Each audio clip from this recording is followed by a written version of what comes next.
Hey, if you're an actor at the start of your career, or if you're an actor who hasn't started at all, no judgment. But I do want you to know that it has never been a better time to get started with Backstage. Just go to backstage.com/subscribe and enter the code word envelope at checkout for a 30-day free trial. That's 30 whole days. You can browse through thousands of casting notices from thousands of filmmakers, producers, casting directors, all looking for talent just like you.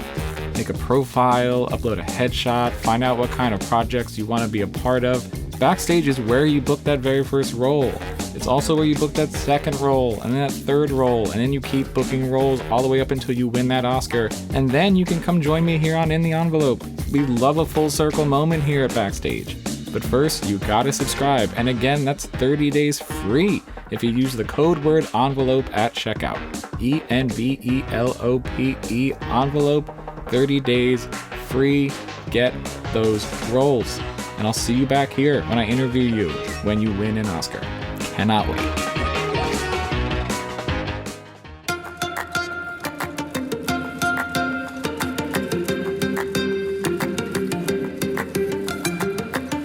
Welcome to In the Envelope, a podcast from Backstage, the one-stop shop for actors and creators both above and below the line.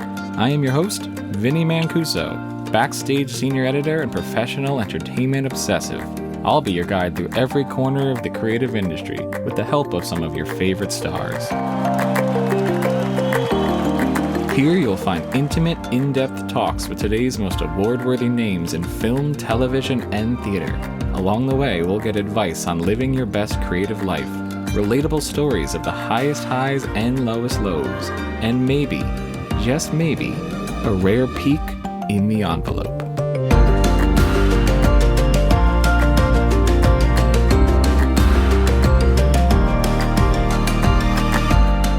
There's only so much that I can feel a character by intellectualizing them. I have to be them, and the only time I'm ever gonna fully be them is when I'm in costume, in makeup, on set, and the camera is rolling and someone says action.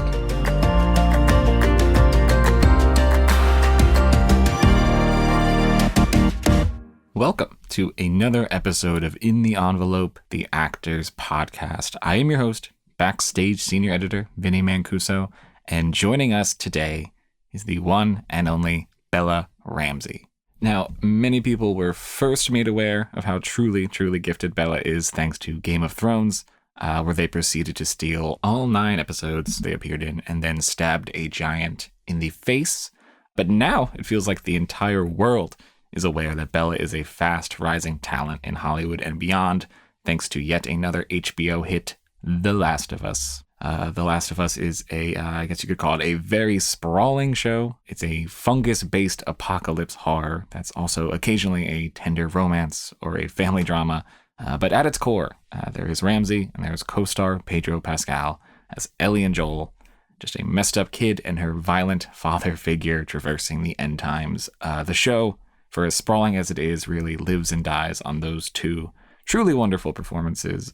Here, Ramsey not only takes us behind the scenes of the show, but also has some really fascinating insights into who they are as an actor, the small little things they do to create character and emotion, especially on camera, and also what space this looming season 2 of The Last of Us occupies in their mind right now as they try and work on other projects.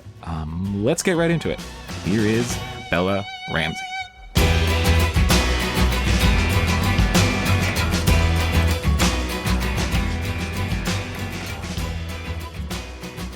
Hi, Bella. How's it going? Hello. I'm good. How are you? Good. It's so good to meet you via Zoom, but it's still great to meet you. And you? I think I read you're shooting Time right now for BBC, which I think brings you to prison, right? Is that what you're doing now? How's that going? How's the prison life? It's pretty great.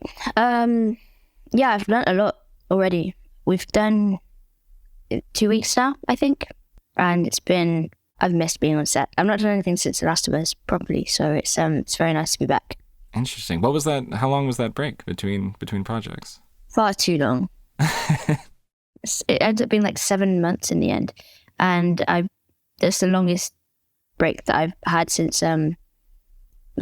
since I started working when I was 11, it's been pretty consistent. So it was weird not to be doing. I was meant to go on to a second season of Becoming Elizabeth, but it got cancelled by the network, as these things tend to do sometimes. So I had nothing, and it was really bizarre, and I had to like get used to being a person. I was going to ask, what was, that's a long time to be sort of, consistently working and consistently acting. It's a long time to be doing any job, but to be jumping from acting gig to acting gig, what was it like to just, sit with yourself, with your own thoughts? It was disturbing. No, it's fine. It was, it took me a long time to readjust to being back home after doing The Last of Us. Because that was I was away for almost a year, and you just build an entirely adjacent life, I guess, when I was over there. So it was it was weird to come back, and I got used to it. I think I don't really know what I did. I started studying randomly, impulsively in October, because I was wanting something to do, and now I wouldn't say I regret it, but it's a lot of work that I have to convince myself to do. But yeah, it's been fine. I've just sort of been stumbling through, not really know what I'm doing, and now I'm back on set. I just feel so much clarity. Oh, it's the best. Just the structure of being on a set is what I need, I think. Is that something that, you mentioned that you have to kind of convince yourself to do the studying. When it comes to acting, does that now feel like just what you naturally be doing? Is that, it's just that feels, life on set feels like life, basically. Yeah, it does. And it felt like that the minute that I stepped on my first set ever, which was Game of Thrones. The minute that I was on that, I was like, wow, I feel like I belong here. And it's felt like that ever since on every other show. Oh, yeah, it's a really magical feeling, and it's that is my life, and that's when I feel the most alive as well, when I'm working and on set. It's where I thrive. People ask me about the pressures of being in the industry and how that's taken a toll on me and my childhood, and I'm it's being on set is when I'm at my best. So it's really only been a blessing. I love that. It's actually fortuitous I'm talking to you today. I am towards the end of a Game of Thrones rewatch right now, and completely not meaning to. I watched you kill a giant last night, which was wonderful. I'm wondering if you've ever watched that back. How many times have you watched back your final moments in Game of Thrones? I have seen that quite a few times. There's been friends that have discovered it when I've been around, and so they've watched it with them. It's always weird. Yeah, I have seen that bit. That took so long to me. I had to go back and fly back to Belfast so many times. I rapped about 5 times because they hadn't got, they were very, very specific about what they wanted, because it was a big moment and they wanted it to be right, understandably. But yeah, the amount of day trips I had to Belfast to get that right was intense. Interesting. I feel like I can't imagine, thinking you're done with that and then having to go back. What is that? I mean, that's this, whether it's this scene or any scene, what is it like for you to think that you have left something behind, and they're like, can you actually just come back and live that again and make it truthful? Yeah, it can be tricky. I've had to do that a couple of times, not just on Game of Thrones, but other things. And I'm always worried that I won't be able to do it. Then I get there and then I can't. But I worry about that every single new job that I start, right? Time. Every time I'm every time. That's a little pun there. I'm I never know what I'm doing. This is the problem. So I don't have techniques or methods or concrete things to fall back on, and I don't want them also, because they don't seem to work to me. I've gone on such a tangent, but I'm just going to go with it. No, please. We love a tangent here. Okay, good. So yeah, every new project, I'm is this the one where I just won't be able to do it? And I thought that with time, but it's amazing how much it happens only when the camera is rolling for the first time. Even the camera rehearsals beforehand, it's not there, and then as soon as they say action for the first time and the camera is on when we start, suddenly it happens. It's kind of magic. It's the best. It's such a good feeling. Is there any way to, and again, maybe there isn't, but is there any way to describe the feeling? Like when you know that, oh, I can do this, when you switch from, can I do this to I can do this, what does that feel like for you? Oh, it's immense relief. It's goodness, I am will be allowed to continue doing what I love doing because I'm still good at it. And it took me a while. You know, when people, like when you're a kid, especially, I think when people find out that you're an actor or you do acting or they find out that you sing or whatever, they're like, oh, good. And it's always the question. And for so long, I couldn't say yes. I'd just be like, I mean, and I'd sort of avoid it. But I've gotten to the point where I can say, yes, I'm a good actor. Doesn't mean I always believe it, but yeah, it's relief, I guess, is the feeling. It's relief and just like euphoria that it went well. Yeah, I mean, I like the idea that I think that's something that a lot of actors, you know, they know they can do it. I mean, and the more you do it, the more you're like, well, I've done it before, and they're still not sure if they can say they're a good actor. But I think after a while, it helps to just say it. And I'm wondering if that's if you see a difference in your, you know, quote unquote process in when after you just said, you know, I am an actor. I'm no longer an aspiring actor. I'm no longer a person who wants to act. I am an actor. Have you seen a difference in yourself since sort of like speaking that into existence? I think so, yeah. I've become more confident but in a way that's, I don't know how to describe this now. In a way that's like, even when I'm really struggling with a scene, now I have evidence where I can like go back and remember that I've done it before and I can do it.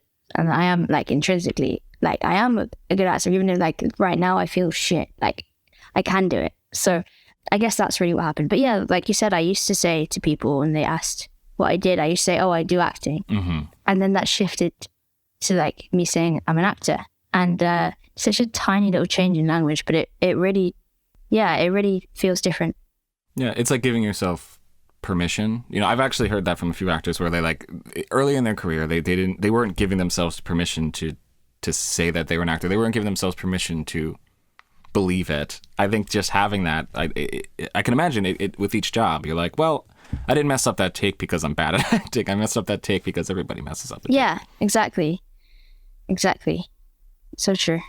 So you mentioned, and again, this is probably gonna be a very broad question. So if you need me more specific, please, I will. But you mentioned you don't have, you know, exact techniques or anything that you sort of fall back on. So I'm curious, what do you do? How do you, I guess the question would be, how do you act? But it's like, if you don't have any like, you know, concrete things that you fall back on. So what is your quote unquote process if you don't quite have a process? I guess there are a lot of things that I'm realizing that I do. And I do have sort of processes, but without them being ones that I'm aware of, like conscious of, until I then start to talk about it. Like I was even describing yesterday to someone like about like emotional scenes, like crying scenes.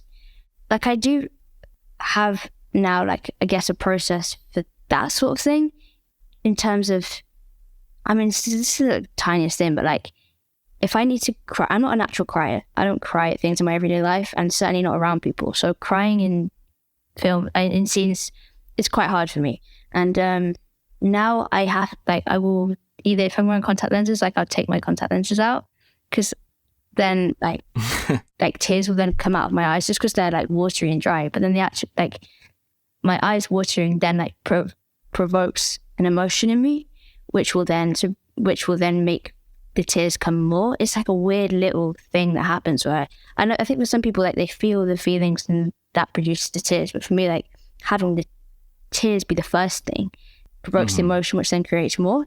I mean, that's like the tiniest thing, but I've figured that out now, which I hadn't done before. Also, because I wouldn't let myself use a tear stick. I was like, it's cheating, but it's definitely not.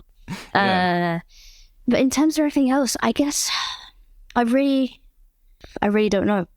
I read the scripts and I try and I learn about the character, but there's only so much that I can like feel the character by intellectualizing them. Like I have to be them, and the only time that I'm ever going to fully be them is when I'm in costume, in makeup, on set, and the camera is rolling and someone says action.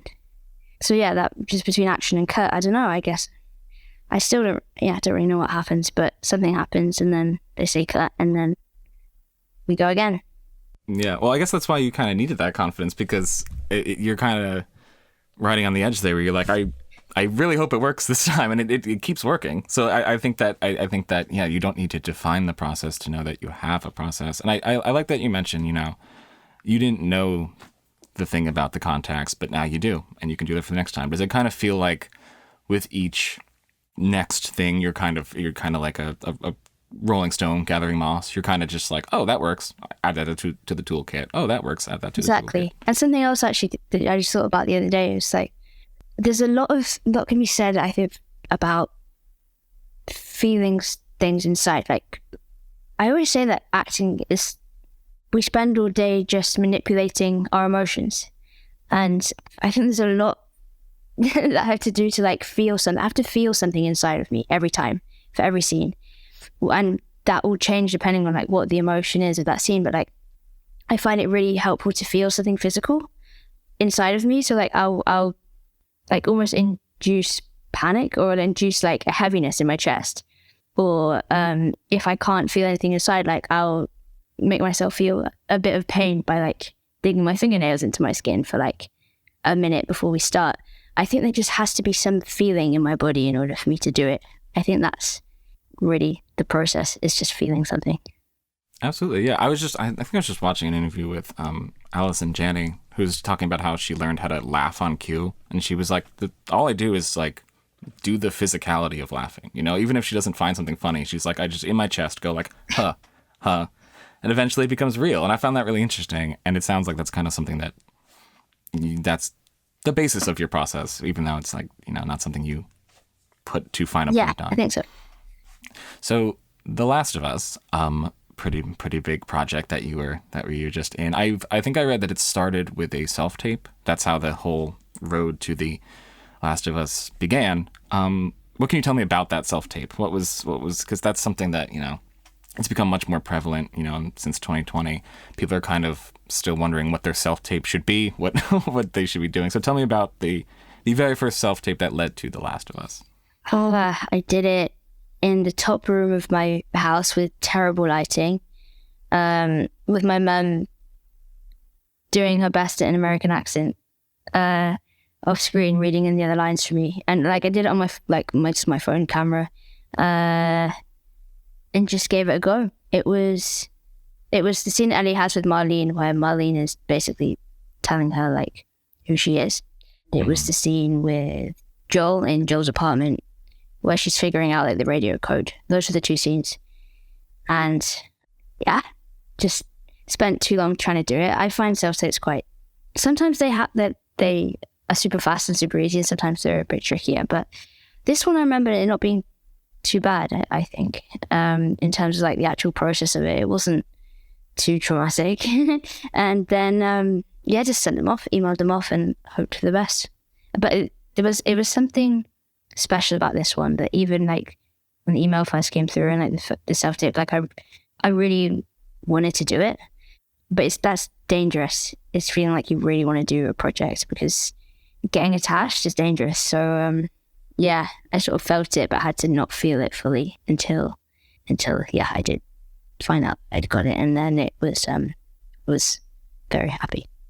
What is that? You send off the self-tape, and you, like you said, it's dangerous. You can't get too attached. So what is that immediate moment? You hit send on the email, you send out the self-tape, then you just sort of wash your hands clean of it. You just kind of have to, like, what is your next moments after being like, well, there goes that, let's see what happens? I guess I breathe a sigh of relief that I've done it, that it's gone and it's over, and now I can just move on with my life until something happens or doesn't. I tend, with self-tapes now, I got to a point where I'd hit send and then forget about it, to the point where my agent would ring me up a week later and tell me like this project hadn't worked out, and I'd be like, oh, fine, I forgot that was a thing. So it's always the ideal is when you can just forget it. But The Last of Us, I didn't forget. The Last of Us, I was thinking about. And I kept feeling like Ellie. Like in the following weeks, there'd be things, and I just sort of feel her inside of me. Sounds really strange, but yeah, so I was hoping. Well, it worked out. And I'm curious, what was the first, at what point in the process did you first meet Pedro Pascal? And what was that sort of meeting like? Because that is the linchpin of the show. It's, you know, the trust there, the safety there, the chemistry there, all that is the show. So I'm curious, you know, what was your first meeting like? And then what did that conversation sort of entail? I met him for the first time on a harassment in the workplace Zoom. Yep. I think he was already in Canada. Maybe he wasn't actually, I don't know. But it was like maybe a few weeks before we started filming. And he was like, I think someone was ringing on his door. He was waiting for a parcel or something. So it was very chaotic from the get-go. And that was the first time we ever met. But I don't think we even acknowledged that was the first time that we met, like, till after. First time we properly met was on set in a lunch break. He'd already been there for a couple of weeks, and I got there a few weeks later, and he came and said hi. I just had like my hair cut or makeup test or something, and we didn't have too much time to chat. We just sort of like took each other in and were like, right, this is it. It's me and you for the rest of the year. And yeah, it was kind of special, and I felt relief afterwards as well that like he was a nice person. Yeah, I can assume that was a big relief. But also, I mean, on a show like this, you know, I know that a lot of acting is just trusting not only your scene partners, but everyone around you. But on a show like this where it's, you know, it's so intense, you're shooting for a year in Canada. How important was it to sort of establish, you know, we have each other, you know, we're going on this year-long intense journey together. How important was it? And in what ways did you sort of like establish that safety net with each other? Yeah, that was really important. And even, I'd say even before we like fully bonded, that still exists. That was still very much there. Like that feeling of like, we have each other's backs, and we were there for each other even before we like fully clicked, which I would say was maybe 2 months in. It's weirdly like once Ellie and Joel started to like really like feel things towards each other was when me and Pedro did. And I think the reason that it took a little while is because we were so shy of each other, because we knew like that we had this year and that it was a big thing. And I think we both were individually putting a lot of pressure on the relationship and on ourselves to like be a certain way to each other. And then, yeah, so we just, the minute that we let go of that, I think we talked about that. And then since then we just got more and more comfortable with each other. But even before that had happened, there was still that safety of like being able to look at Pedro and he'd know what I'd be feeling and vice versa.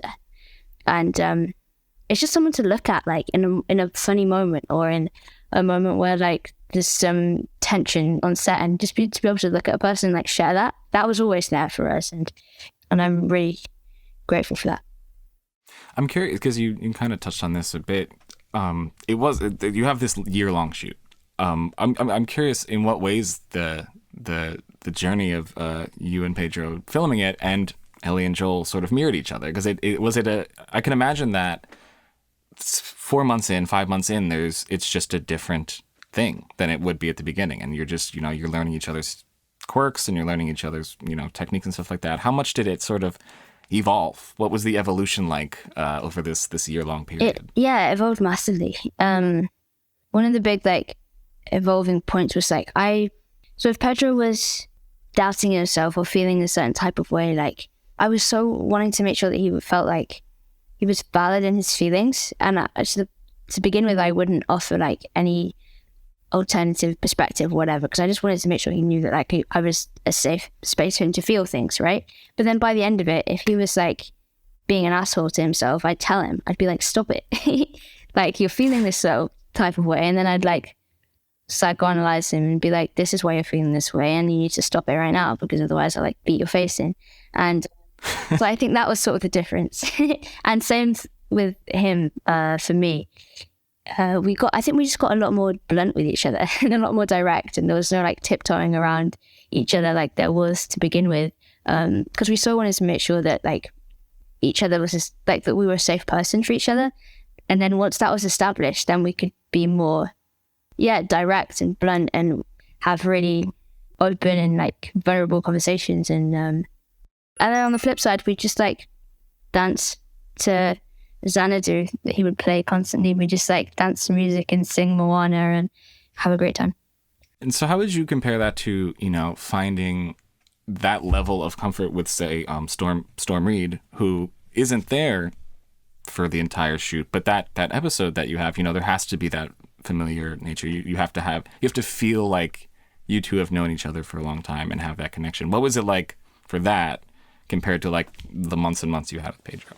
It was very different. It was a completely different dynamic with Storm, a completely different relationship. And like you said, we were only together for a month, if that. I think it was maybe 3 weeks. And we didn't have any time to get to know each other beforehand. And so it was, I think a lot of our relationship came from Riley's and Ellie's. Like that was really what we had, that sort of blueprint in the script, and we just lent into that, I think, and that was really helpful for us. And we're similar ages, but we're very different people, and we're at very different like points in our life. Like I was so amazed that she would be studying, doing like a whole degree while doing The Last of Us. So she'd go off set and then she'd be working and like on calls with her tutors, and I'd watch her and be like, wow, you're crushing life. And so that it was, but we did really get on, and we had some really good conversations, and we laughed a lot. It was fun. I've gotten many different answers on this podcast when we talk about chemistry, because people, some actors are like, there's no such thing as chemistry, it's just acting, and some people are like, I have to get along with the person. So I'm curious, because the chemistry in that episode is you don't get a lot of time to establish it, but you feel it.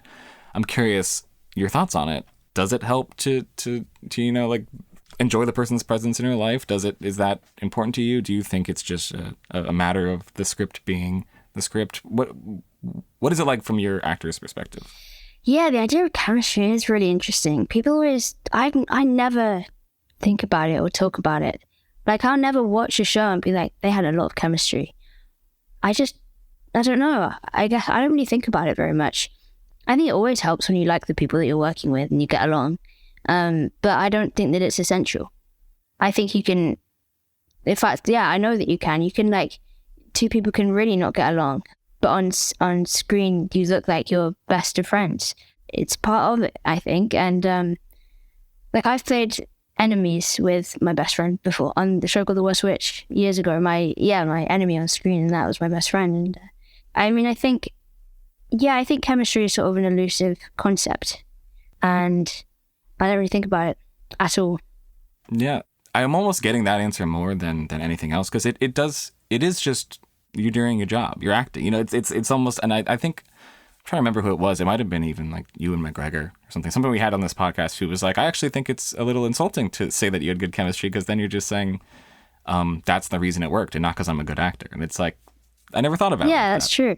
I think there's something that happens in the scene where it's such a emotionally like vulnerable moment for the characters, and you can like look into a person's eyes, even if like you don't necessarily get along so well, but because you're not being yourself, like it doesn't matter, because if you're in love with that person, if your character's in love with that person, for the moment between action and cut, you're in love with them, because like, well, if your character's in love with them and you're feeling you're being that character, so like, and then the minute you can call cut and suddenly you can like not get along again, but it's it all comes down to like the truthfulness, I think, of the moment. Like if you believe in the truth of the scene and the moment between the two of you, or however many people are in the scene, then it just comes down to how much you believe it, how much I believe it when I'm acting it. Yeah, it's almost like you mentioned before, that sort of unexplainable thing that happens between action and cut. Yeah, it's like there's no word for it. It's just, and like you said, you kind of have to just believe it and it'll work. So do you remember what the I'm sure you do, the last scene you filmed for season 1, the last moment? What was your after a year you are wrapped? It was a random little pickup scene from episode 5. Yeah, the Henry Sam episode. Because one of us had, I think, someone that had COVID when we were filming that, the last few days of that episode, so we had to pick it up right at the very end. We were walking, it was nighttime, it was a night shoot, and we were walking down this cul-de-sac in the middle of Calgary. Yeah, it was like the precursor scene to the big cul-de-sac. And yeah, it was weird. It was like a scene completely void of any emotions really. But while feeling like the weight of this year about to end and having to say goodbye to Pedro and to Craig, everybody, and it was very emotional. I had to stop myself. I said earlier I'm not a natural crier, but like when it comes to I am. So I had to just pretend that it wasn't happening, because I would have cried my eyes out, and I did as soon as we wrapped.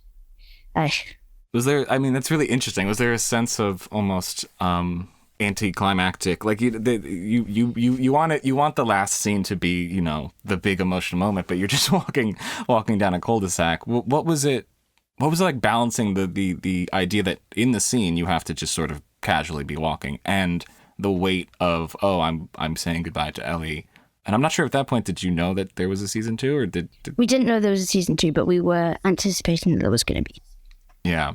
But at that point, so you're saying, you know, at least you're saying goodbye to Ellie for a while. So what was that juggling like for you? I'm actually, on hindsight, I'm glad that it was a scene with like, that it wasn't important to the show. It wasn't, I mean, it was important because it was in there, but you know, it wasn't this big pivotal moment. And I'm really glad of that now, because I think adding on the pressure of it being like the biggest, I think it could have been a really like horrible last day. Because if I'd have like been unsatisfied with that scene, like then it's just, the whole thing ends. Like that would have just been hell. So I'm really glad that it was sort of like a boring scene, like an average, nothing really happened. We were just walking down a cul-de-sac. I'm actually really glad of that, because I think it could have been really torturous if it was any different.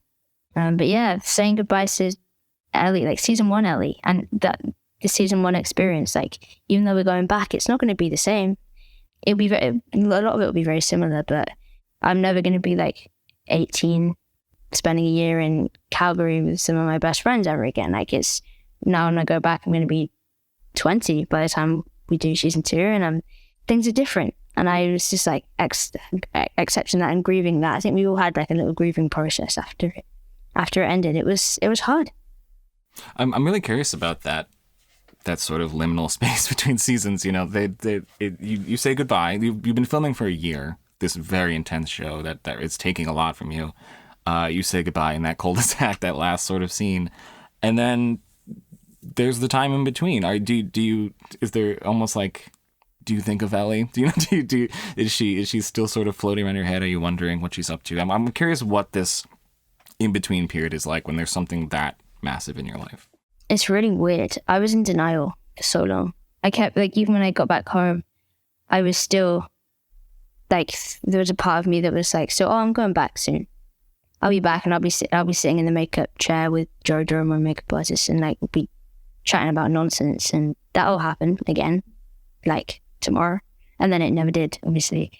Yeah, so I was in denial for a long time, and I, again, saying I'm not a natural crier. Like there was one time I walked downstairs like to the bottom of my house, and like there was a photo of all of us on the cul-de-sac, just like, I don't know why it was there, just randomly like on a table, and I saw it and I burst into tears.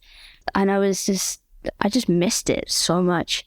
And like me and Craig would Zoom a lot, and I'd FaceTime Pedro. And then I think when the show started to come out, that was also a weird experience of like reliving it all. And I just got into the place where I had accepted that it was finished, that first season, and started to like move on from it. And then the show started to come out, and then suddenly everyone was talking about it, and it made me miss it all over again. But it was sort of like closure, weirdly.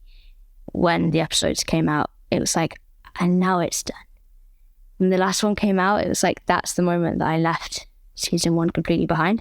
And now I'm just like anticipating the second season, and I'm really looking forward to that. Yeah, I was gonna ask, what part does the looming season 2 now play in your life? I mean, I'm sure that, you know, conversations remain, and, you know, like I said, you're probably thinking about the character, but you're not working on it yet. You're working on another project right now. So I'm curious, where in your head does season 2 exist right now? It exists. Oh, it's always there. It's just, it feels very comforting, actually, and knowing that I'm just going to be back, and then that's me set for like another year or however long we filmed for. And just knowing how great the first season was, and knowing like Craig and Pedro and the team, it just feels like, how can I describe it? I feel like there's a poetic thing looming in terms of like describing the second season. I don't know how to describe it. It's almost like, you know, when you go to like your grandparents' house and it feels just very like safe and comforting. Well, maybe not, if maybe people have not a relationship with their grandparents, but like the typical, like, I'm going to just such a safe place that I just feel so comfortable. And just like knowing that that's coming, yeah, it's just very comforting. It makes me feel very calm, actually, when I think about it. I think you might be one of the only people on Earth when they think of The Last of Us to compare it to the safety and comfort of their their grandparents' house. But I love that. I love that. Pella, thank you so much for being here. I think I speak for a lot of people when I say we cannot wait for season 2 and everything that happens beyond that. Can't wait to see what next. But yeah, this was wonderful. Thank you so much. Thank you.